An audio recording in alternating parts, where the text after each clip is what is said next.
أعوذ بالله من الشيطان الرجيم.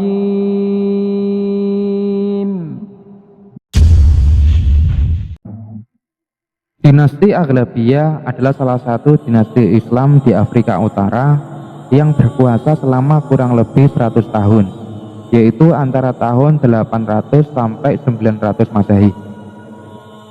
Di luar wilayah yang dinamakan Ifriqiya, yaitu Afrika Kecil yang berada di Tunisia, sempalan dari Afrika Latin.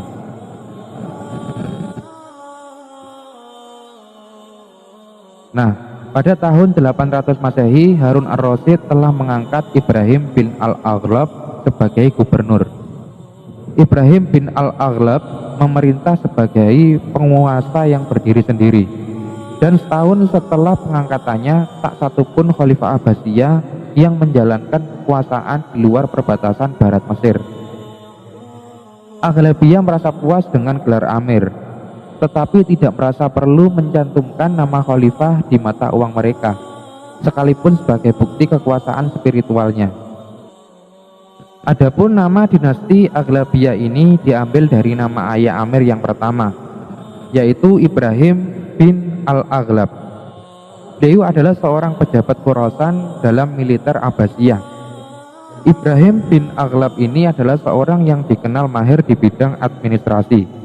Dengan kemampuan ilmu administrasinya, Ibrahim bin al-Aghlab ini mampu mengatur roda pemerintahan dengan baik.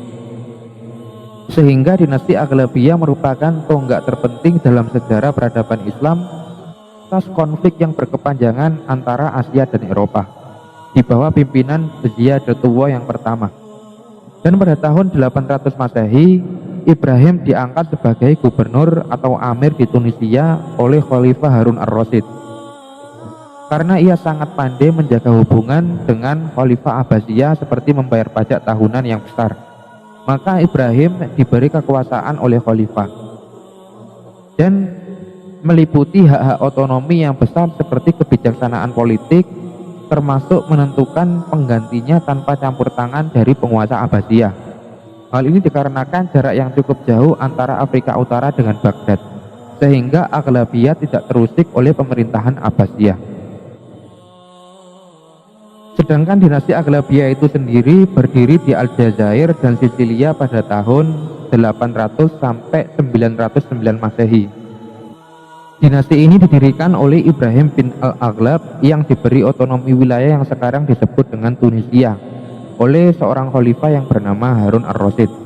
Di samping itu, dinasti ini juga dikenal dengan armada angkatan laut yang dimilikinya, sehingga di waktu masa kejayaannya, dinasti ini merupakan dinasti yang sangat tangguh dan perkasa di medan pertempuran, lebih khususnya di lautan. Dan banyak para sejarawan yang mengakui kekuatan armada angkatan laut dinasti Aghlabiyah.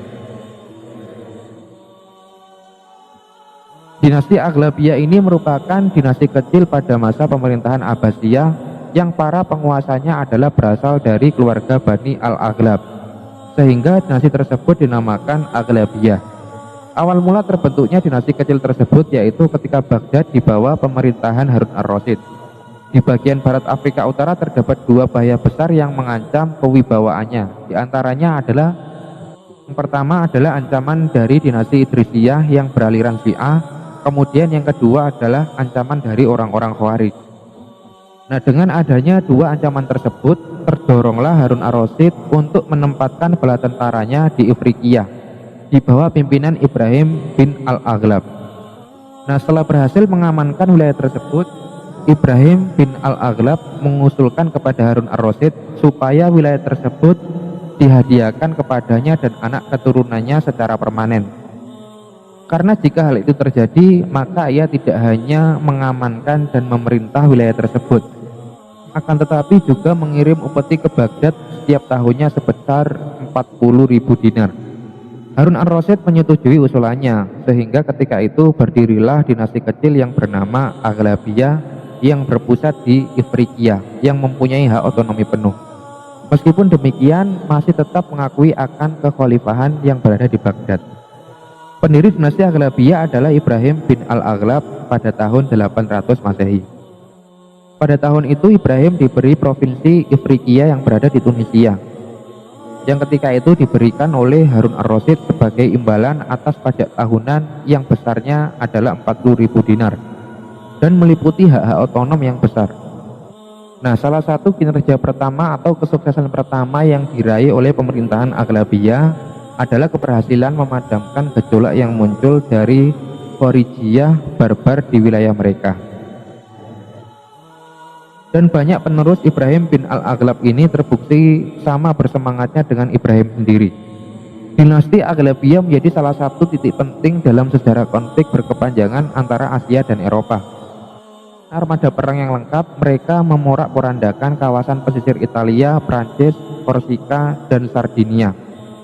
Salah satu dari mereka adalah Ziyadatullah yang pertama yang berkuasa antara tahun 817 hingga 838 Masehi. Pada tahun 827 Masehi, Ziyadatullah mengirim ekspedisi ke Sisilia Bizantium yang ketika itu didahului oleh operasi bajak laut.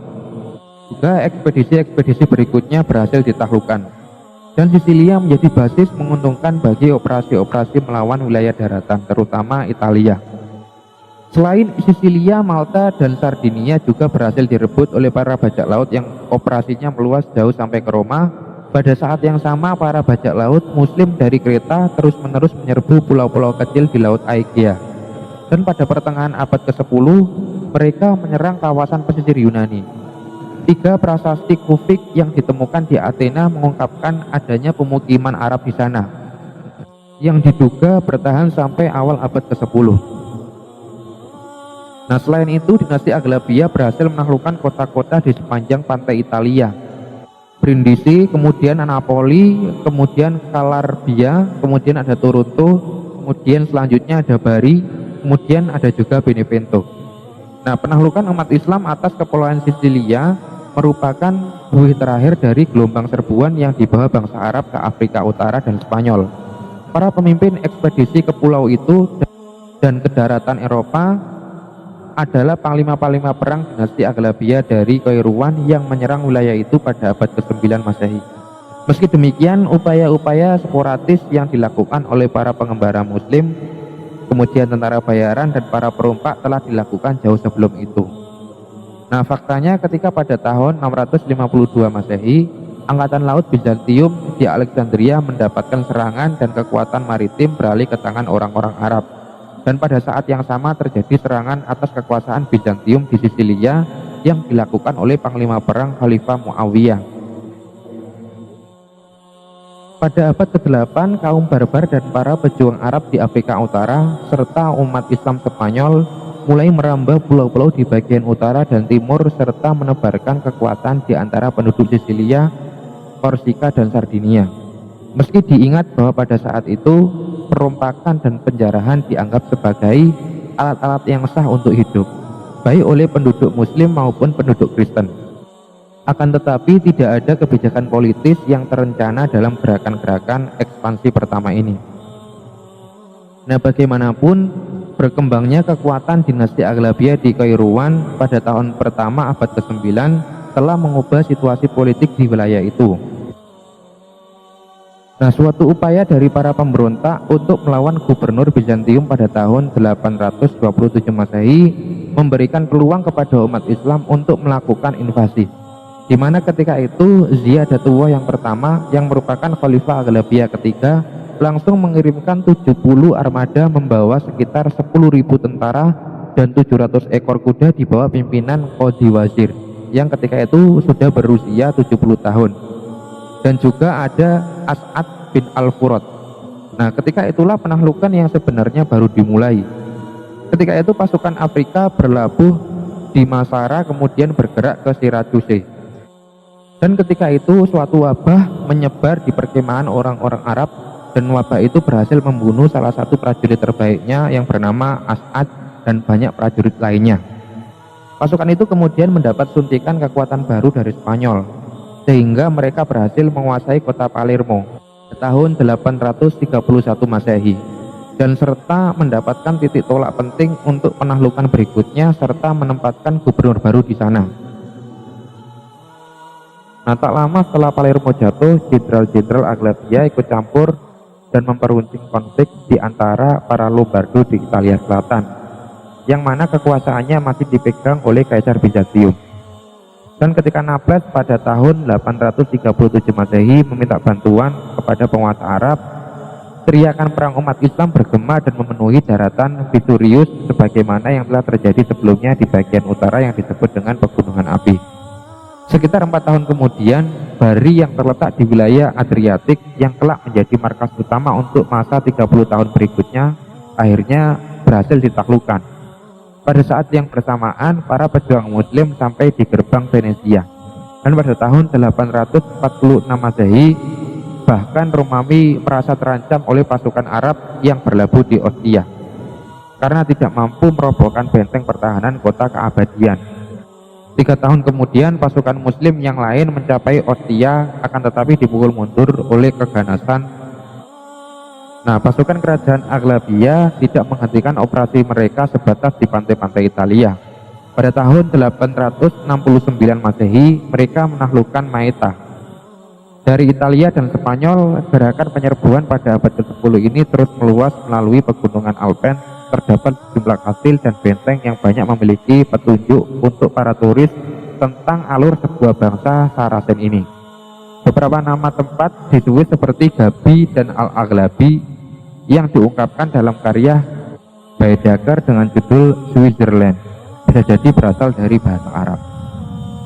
Nah, karena tidak tahan terhadap serangan berkepanjangan dari pasukan Aglabiya pada bandar-bandar Italia, termasuk kota Roma, maka Paus Yohanes yang ke-8 terpaksa meminta perdamaian dan bersedia membayar upeti sebanyak 25.000 uang perak per tahun kepada Aglabiya. Nah, pasukan Aglabiya juga berhasil menguasai kota Ragusa di pantai Yugoslavia dan juga di Pulau Malta, dan berhasil menyerang Pulau Korsica dan Mallorca, dan juga berhasil menguasai kota Portofino di pantai barat Italia.